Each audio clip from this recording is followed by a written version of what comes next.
پاکستان کی تاریخ میں ایک نام ایسا ہے جو دہشت اور وحشت کی علامت بن گیا، جاوید اقبال۔ یہ کہانی صرف ایک سیریل کلر کی نہیں بلکہ ایک ایسے خط کی ہے جس نے ملک بھر میں ایک طوفان برپا کر دیا تھا۔ ذرا اس جملے پر غور کریں، میری گنتی 100 پر ختم ہوتی ہے۔ یہ کسی کہانی کا جملہ نہیں بلکہ ایک خط کی پہلی لائن تھی، ایک ایسا خط جس نے پاکستان کی تاریخ کے سب سے خوفناک جرائم کا پردہ فاش کیا۔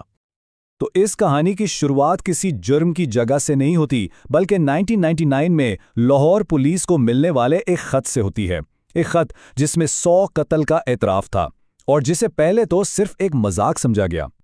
ہوا یہ کہ جب یہ خط پولیس کے پاس پہنچا، جس میں نہ صرف 100 قتل کا اعتراف تھا بلکہ نام، پتے اور ثبوتوں کی تفصیلات بھی تھیں، تو پولیس نے اسے سنجیدگی سے نہیں لیا۔ وہ اس پتے پر گئے، جاوید اقبال سے ملے اور اسے بس ایک مذاق کرنے والا سمجھ کر واپس آ گئے۔ انہیں ذرا بھی اندازہ نہیں تھا کہ وہ ملک کے سب سے بڑے سیریل کلر کو اپنے ہاتھوں سے جانے دے رہے ہیں۔ تو جہاں پولیس نے کوتاہی برتی، وہاں صحافت نے اپنا کام دکھایا۔ روزنامہ جنگ کے ایک رپورٹر تھے، جمیل چشتی۔ انہوں نے فیصلہ کیا کہ وہ خود اس دعوے کی تہہ تک پہنچیں گے، اور ان کے اسی فیصلے نے اس ہولناک سچائی کو سب کے سامنے لا کھڑا کیا۔ تو جمیل چشتی اس پتے پر پہنچے جو خط میں لکھا تھا، روی روڈ پر ایک مکان۔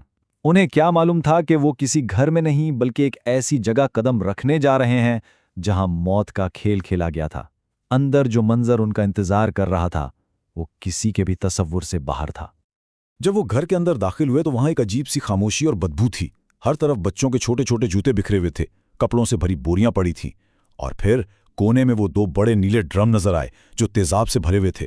دیواروں پر معصوم بچوں کی تصویریں لگی تھیں، اور پھر وہ ڈائری ملی جس میں ایک ایک کر کے پورے 100 قتلوں کی تفصیل لکھی ہوئی تھی۔ اس انکشاف کے بعد پورے ملک میں جیسے بھونچال آ گیا، ایک بہت بڑی ملک گیر تلاش شروع ہوئی۔ لیکن پھر کہانی میں ایک اور ڈرامائی موڑ آیا۔ جب ہر کوئی اسے ڈھونڈ رہا تھا، جاوید اقبال خود چل کر اسی اخبار یعنی روزنامہ جنگ کے دفتر پہنچ گیا اور خود کو پولیس کے حوالے کر دیا، اور بڑے فخر سے کہا کہ ہاں، اس نے 100 بچوں کو قتل کیا ہے۔ اچھا، اس نے 100 بچوں کو مارنے کا اعتراف تو کر لیا، لیکن سب سے بڑا سوال ابھی باقی تھا۔ آخر کوئی انسان اس حد تک کیسے گر سکتا ہے؟ جاوید اقبال تھا کون اور اس نے یہ سب کیوں کیا؟ آئیے ذرا اس کے ماضی میں جھانکتے ہیں۔ اس کی زندگی کا جو ٹرننگ پوائنٹ تھا وہ پولیس کے تشدد کا ایک واقعہ تھا۔ اس کا کہنا تھا کہ اس واقعے کے بعد جب وہ ہسپتال میں تھا اور اس نے اپنی ماں کو اپنے لیے روتے ہوئے دیکھا تو اس کے اندر انتقام کی ایک آگ جل اٹھی۔ لیکن یہ انتقام پولیس سے نہیں تھا، یہ پورے معاشرے سے تھا۔ اس نے قسم کھائی کہ جس طرح اس کی ماں روئی ہے وہ بھی ٹھیک 100 ماؤں کو رلائے گا۔ اس کے اپنے الفاظ تھے، میں 100 ماؤں کو رلاؤں گا بالکل جیسے میری ماں میرے لیے رو رہی تھی۔ یہ تھی اس کی عجیب اور خوفناک منطق، اپنے درد کا بدلہ 100 گنا کر کے دوسروں سے لینا۔ خیر، مقدمہ چلا اور جرم جتنا غیر معمولی تھا، عدالت نے بھی ایک ایسی سزا سنائی جس کی مثال پاکستان کی تاریخ میں پہلے کبھی نہیں ملتی تھی۔ عدالت میں جاوید اقبال نے ایک ڈرامہ شروع کر دیا۔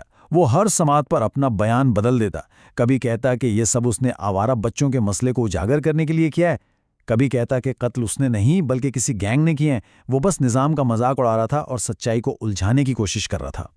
تو جج نے آنکھ کے بدلے آنکھ والے اصول پر فیصلہ سنایا۔ سزا یہ تھی کہ جاوید اقبال کو اسی زنجیر سے سر عام پھانسی دی جائے گی جس سے وہ بچوں کو مارتا تھا۔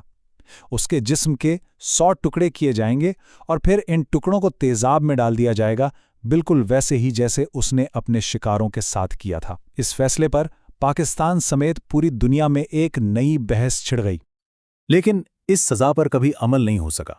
اس سے پہلے ہی کہانی نے اپنا آخری اور سب سے پراسرار موڑ لے لیا۔ 9 اکتوبر 2001 کو سزا کے کچھ ہی مہینوں بعد جاوید اقبال اور اس کا ایک ساتھی دونوں اپنے جیل کی کوٹری میں مردہ پائے گئے۔ سرکاری طور پر کہا گیا کہ دونوں نے خودکشی کی ہے، لیکن کئی سوالات کھڑے ہو گئے۔ مثلاً اس رات جیل کے CCTV کیمرے کئی گھنٹوں تک بند کیوں تھے؟ ڈیوٹی پر موجود گارڈ ٹھیک اسی وقت سو کیوں رہا تھا؟ اور سب سے عجیب بات، 2 لوگ ایک ہی سیل میں ایک ہی وقت پر اور ایک ہی طریقے سے خودکشی کیسے کر سکتے ہیں؟ اور یہی وہ سوال ہے جو آج تک جواب کا منتظر ہے۔